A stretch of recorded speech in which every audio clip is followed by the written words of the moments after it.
I think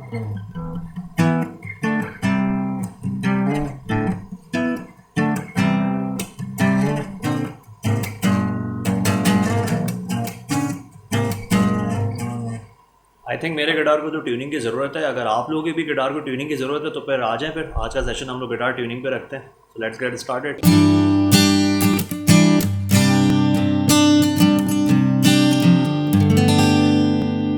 guys, I hope कि आप लोग अपने गिटार्स के साथ रेडी हो गए होगे और अपने आप लोग सेलफोन्स के साथ भी रेडी हो जाओ।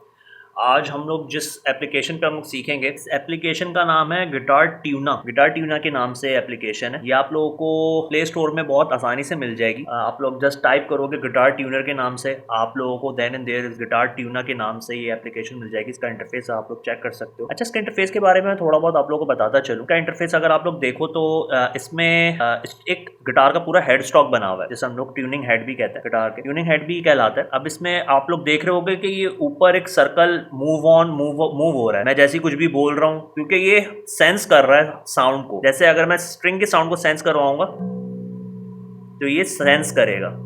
तो ये साउंड सेंस पे चलता है हमारा पूरा ट्यूनर। अच्छा, अगर आप लोग इसके बिल्कुल टॉप पे जाओगे, यहाँ पे तो गिटार ट्यूनर इसके एप्लीकेशन का नाम है, आप लोग देख सकते हो।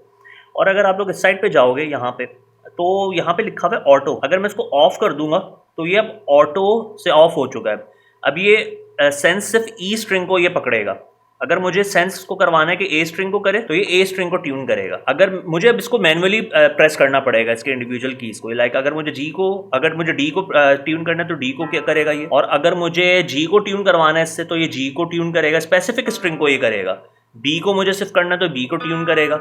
अगर मुझे सिर्फ ई को करवाना तो ये ई को ट्यून करेगा। E B G D A ई, ये ऑटो से अभी मैंने रिमूव किया हुआ है। अगर मैं इसको ऑटो को अगर मैं लेकर आ जाऊंगा वापस विजिबल, तो ये अब डायरेक्ट, अब मैं जिस स्ट्रिंग को प्रेस करूंगा तो ये इस स्ट्रिंग को ये सेंस करेगा। लाइक मैंने अभी यहाँ से मैंने 6 को अगर मैं करूंगा तो 6 पर ये रहेगा, यानी कि ई स्ट्रिंग। इस एप्लीकेशन में मैं आप लोग को और भी चीजें बताता चलूं। अगर आप लोग यहाँ पे जाओ तो यहाँ पे आप लोग को लिखा दिखाई दे रहा होगा, अभी ये 6 स्ट्रिंग गिटार को ट्यून कर रहा है। अगर मैं यहाँ पे प्रेस करता हूँ तो ये हमें और भी दूसरे इंस्ट्रूमेंट्स को ये करवाता है ट्यून। लाइक अभी तो मुझे गिटार को ट्यून करना है तो गिटार का इसने शो किया हुआ है। अगर मुझे यूक्लेले करना है तो यूक्लेले को भी ये कर सकता है। अब ये यूक्लेले का इंटरफेस इसमें खुल गया। यूक्लेले को, अब ये इंस्ट्रूमेंट को, यूक्लेले को भी ट्यून ये कर सकता है। और ये बेस गिटार को भी कर सकता है। और इसके अलावा आई थिंक सो ये वॉयलिन, हाँ वॉयलिन वगैरह को भी करता है ट्यून ये। लेकिन आज अभी हम लोग सीख रहे हैं गिटार के 6 स्ट्रिंग गिटार को भी हमें ट्यून करना है। आप लोगों को गिटार के ट्यूनिंग कीज के बारे में बताता हूँ कि गिटार की ट्यूनिंग कीज वर्क कैसे करती हैं हमारी। लाइक अगर भी आप लोग देखो गिटार का जो मैंने ये पकड़ा हुआ है, गिटार की जो ट्यूनिंग की है, ये मैंने 6E पकड़ी हुई है। 6E को मैंने पकड़ा हुआ है। अभी अगर मैं इसको यहाँ से प्ले करता हूँ तो ये साउंड कर रहा है। अगर मैं इसको एंटी क्लॉकवाइज, अगर मैं इसको क्लॉकवाइज अगर मैं घुमाऊंगा तो ये लूज होगी स्ट्रिंग 6E। ये मैं इसको क्लॉकवाइज घुमा रहा हूं तो ये लूज हो रही है। ये क्लॉकवाइज मैं इसको टर्न कर रहा हूं, ये बिल्कुल लूज हो गई है। अब मैं इसको एंटी क्लॉकवाइज अगर मैं घुमाऊंगा तो ये टाइट होगी। यार साउंड सुन रहे हो, एकदम टाइट हो रहा है। ये एकदम टाइट हो गया। ये एंटी क्लॉक पे एकदम टाइट हो गया और क्लॉकवाइज मैंने करा, ये एकदम लूज हो गया। ओके गाइस, एकदम लूज हो गया। सेम फॉर अगर मैं करता हूं 5A, यानी कि 5th स्ट्रिंग, 5 स्ट्रिंग और A 5th A, यानी कि 5th A का मैंने ट्यूनिंग नॉब पकड़ा हुआ है। इसको भी अगर मैं करता हूं एंटी क्लॉक तो टाइट होगा। साउंड आप लोग सुन रहे होगे तो एकदम टाइट की तरफ जा रहा है। ज्यादा टाइट आप लोग नहीं करना, ना आप लोग का गिटार का स्ट्रिंग टूट भी सकता है। मैं सिर्फ आप लोग समझाने के लिए कर रहा हूँ, मे बी शायद मेरा भी गिटार का ना स्ट्रिंग टूट जाए। तो एकदम टाइट की हो रहा है ये। अगर मैं इसको क्लॉकवाइज घुमाऊंगा तो ये लूज हो जाएगा। ठीक है, ये क्लॉकवाइज किया तो ये एकदम लूज हो गया। ठीक है, क्लॉकवाइज एकदम लूज, एंटी क्लॉकवाइज एकदम टाइट। ये ऊपर के तीनों जो स्ट्रिंग्स हैं इसका वर्क सेम है। नीचे वाले अगर आप लोग देखो ना, नीचे वाले जो ट्यूनिंग नॉब्स हैं इनका डिफरेंस है। ये क्या होता है, ये क्लॉकवाइज लूज हो जाएगा, सॉरी क्लॉकवाइज टाइट होगा और एंटी क्लॉकवाइज ये लूज हो जाएगा। अभी आप लोग चेक करना, ये मैंने पकड़ा हुआ है 1st E, यानी कि सबसे पहला स्ट्रिंग, सबसे पहले स्ट्रिंग को अब मैं चेक करता हूं। ये मैं घुमा रहा हूं एंटी क्लॉक में ये हो रहा है लूज। ऊपर के 3 हो रहे थे एंटी क्लॉक में टाइट, नीचे वाले एंटी क्लॉक में लूज हो रहे हैं। अब आप देखो दोबारा, ये लूज हो रहा है, एकदम डेड हो गया। अब मैं क्लॉक में घुमा रहा हूं, ये टाइट हो रहा है। ज्यादा टाइट नहीं कर सकता, ये ना हो कि टूट ही ना जाए मेरा string. Okay guys, same for second string भी है, और नीचे वाले तीनों नॉब्स हमारे क्लॉकवाइज टाइट हो रहे हैं, एंटी क्लॉकवाइज लूज हो रहे हैं। एंटी क्लॉकवाइज, ये दोबारा मैं सेकंड वाला स्ट्रिंग अब बताता हूं। Anti clock loose, anti clock घुमा रहा हूं मैं। अब मैं क्लॉक घुमाता हूं इसे, क्लॉक घुमाया, ये हो गया हमारा टाइट। लेकिन हमें अपने अंदाजे से नहीं करना, हमें करना है इस ट्यूनिंग एप्लीकेशन के हिसाब से। ट्यूनिंग एप्लीकेशन के हिसाब से हमें करना है, अपने अंदाजे से नहीं कर सकते। अंदाजे से करेंगे तो टूट भी सकती है हमारी string. So guys, I hope कि आप लोगों को विजिबल होगा एप्लीकेशन भी मेरी और मेरा गिटार का ट्यूनिंग हेड भी। अभी देखो, मैं सबसे पहले 6E स्ट्रिंग को मैं ट्यून करूंगा, ठीक है। सबसे पहले मैंने पिक से, पिक आप लोगों को दिख रही है गिटार, पिक से मैं अपने हॉलो पोर्शन से मैं गिटार को पहले चेक करूंगा। ये शो जो कर रहा है, अगर आप लोग देखो, ये जो सर्कल आप लोगों को दिखाई दे रहा होगा, सर्कल आप लोग देखो टूवर्ड्स आप राइट साइड जा रहा है, राइट साइड है, ठीक है ना।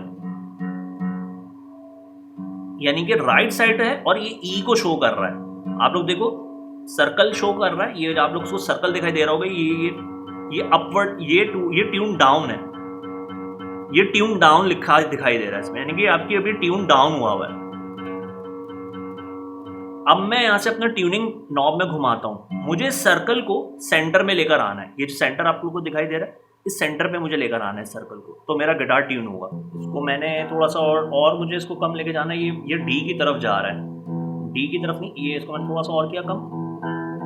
ये देखो ऑलमोस्ट ये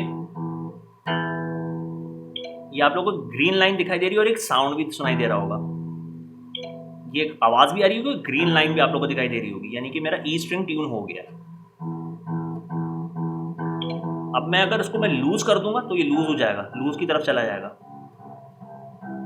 ये आउट ट्यून चला गया। मैंने इसको थोड़ा सा टाइट की तरफ लेकर गया, तो अब भी देखो वापस ई की तरफ सर्कल आ रहा है। आप लोग सर्कल को देखना, ऊपर सर्कल जा रहा है, ये ऑलमोस्ट अब ये हो गया, ठीक है।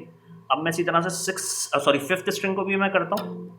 फिफ्थ स्ट्रिंग बहुत ज़्यादा अनट्यून हुई है, इसको मैं एंटी क्लॉक की तरफ लेके जा रहा हूँ। एंटी क्लॉक घुमा रहा हूँ तो ये हो रहा है टाइट, एंटी क्लॉक में घुमा रहा हूँ तो ये हो रहा है टाइट। ओके, ये होने वाला है तकरीबन ए भी शो कर रहा है और ये ए के करीब करीब आ रहा है, ये आया करीब करीब, ये ऑलमोस्ट, अब देखें ये हो गया, ये भी, ये साउंड भी आ रहा होगा, ये भी ट्यून हो गया मेरा।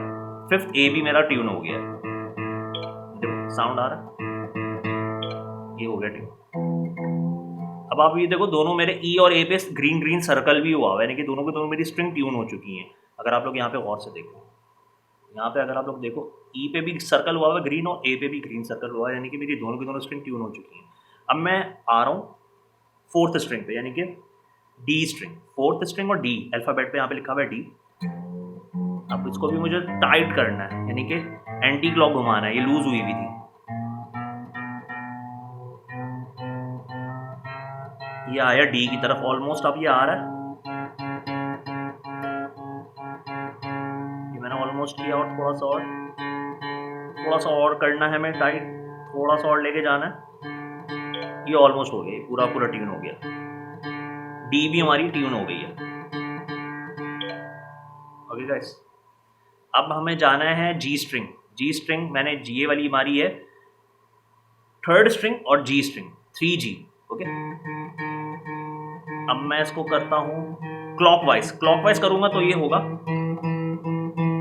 क्लॉकवाइज घुमाऊंगा तो ये हो जाएगा हमारा टाइट की तरफ जाएगा, जी पर आ गया वाइट निशान। जैसे ही आ जाए तो हम लोग समझ जाया करो कि हम लोग ऑलमोस्ट नियर बाय आ चुके हैं। अभी देखो जी पे मेरा वाइट निशान आएगा सबसे पहले, ये देख रहे हो आप लोग, वाइट निशान यहाँ पे शो हो रहा है। अभी देखो मैं यहाँ पे प्रेस करता हूँ जी स्ट्रिंग, तो ये देखो जी पे वाइट निशान भी आ रहा है सर्कल। अब मैं दोबारा से करता हूँ,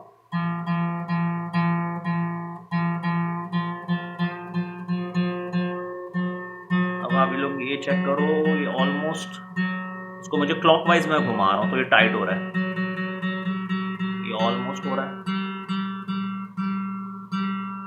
ऑलमोस्ट मैंने थोड़ा सा, ये बस हो गया ऑलमोस्ट। टिक भी लग गया, टिक भी निशान दिखाई दे रहा होगा, एक साउंड भी आ रहा होगा, ये साउंड भी आ रहा है, ये भी। अब मैं आता हूँ बी स्ट्रिंग यानी कि सेकंड स्ट्रिंग। ये भी, ये ऑलमोस्ट ट्यून है हमारी शायद। एक बार तो चेक कर लेते हैं, उसको मुझे थोड़ा लूज करना है, लूज यानी कि हल्का सा एंटी क्लॉक घुमा रहा हूँ मैं, एंटी क्लॉक। अब इसको थोड़ा सा क्लॉकवाइज लेके जाता हूँ, थोड़ा सा नियर बाय ये हो गया हमारा। ओके गाइस, अब मैं ई स्ट्रिंग पर आ गया हूँ। ई स्ट्रिंग हमारी यानी कि अभी बी पर है, अभी मुझे ई पे लेकर आने से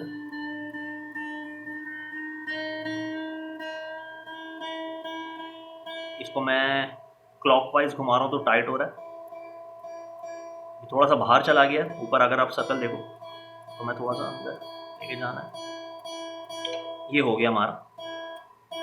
अब एक मरतबा हमें एक एक करके सारी स्ट्रिंग चेक करनी कि ट्यून है कि नहीं सारे के सारे।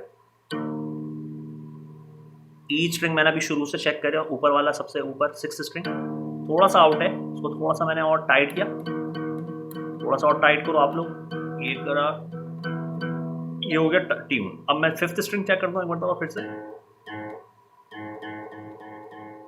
थोड़ा सा चाहिए इसको ट्यून, ये हो गया, ये भी ट्यून, ये साउंड आ गया, हो गया। अब मुझे ये डी स्ट्रिंग चेक करनी है,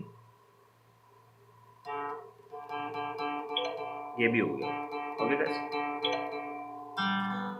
अब मुझे जो है चेक करना है 4th स्ट्रिंग, ये भी हो गया। 2nd स्ट्रिंग एक मरतबा फिर से 1 स्ट्रिंग, ये भी हो गया। अब चेक करते हैं, ये टोटल मेरा स्ट्रिंग ट्यून हो चुके हैं। Okay guys,